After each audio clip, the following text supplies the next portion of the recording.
Po sa bawat isa. Nais ko rin po ibahagi kung paano ko po naranasan ang pagbabago ng ating Panginoon sa aking buhay.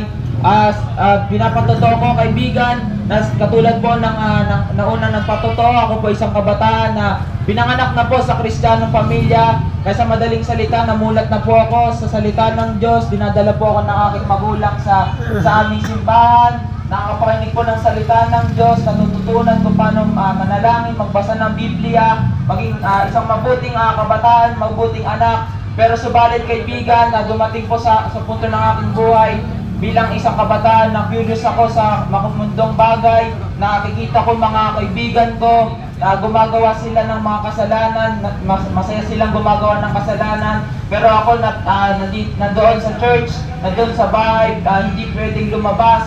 Pinagbabawal na gumawa ng kahit anong mga ginagawa ng aking mga kaibigan, mga barkada. Kaya dumating sa punto, kaibigan, na sinubukan ko yung mga bagay na yon.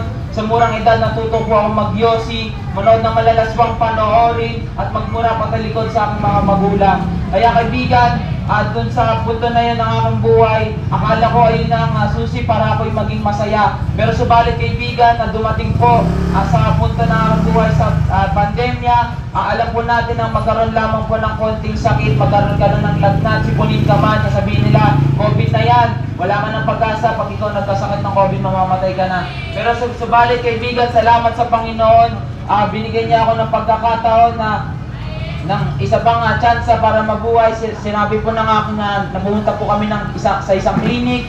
Sinabi po sa akin ng doktor doon na dengue lamang po yun. Pero subalit kaibigan, delikado pa rin po yun kasi hihina po yung immune system ko. Sasabihin ng mga doktor, baka pasukan din ako ng COVID-19. Pero subalit kaibigan, binalutan ako ng banal na spirito ng ating Panginoon. Binalutan niya ako ng kanyang kamay. At doon, kaibigan, sa isang punto sa isang linggo na yun ng aking karamdaman, nagkaroon po ako ng isang pagkakataon na hindi po ako makahinga talaga. Sinabi ko sa Panginoon, Panginoon, pag binago niyo po ang aking buhay, pagalingin niyo po ako sa aking karamdaman na ito, ako po'y magbabago, muli babalik sa inyong presensya. Gusto ko, Panginoon, na makapahagi, Panginoon, ng iyong mga pangangaral, ng iyong mga patotoo na binigay niyo po sa akin. Kaya kaibigan, nandito po ako sa harapan ninyo, buhay na patotoo, na tunay ang Panginoon na nagpapagaling ng mga karamdaman.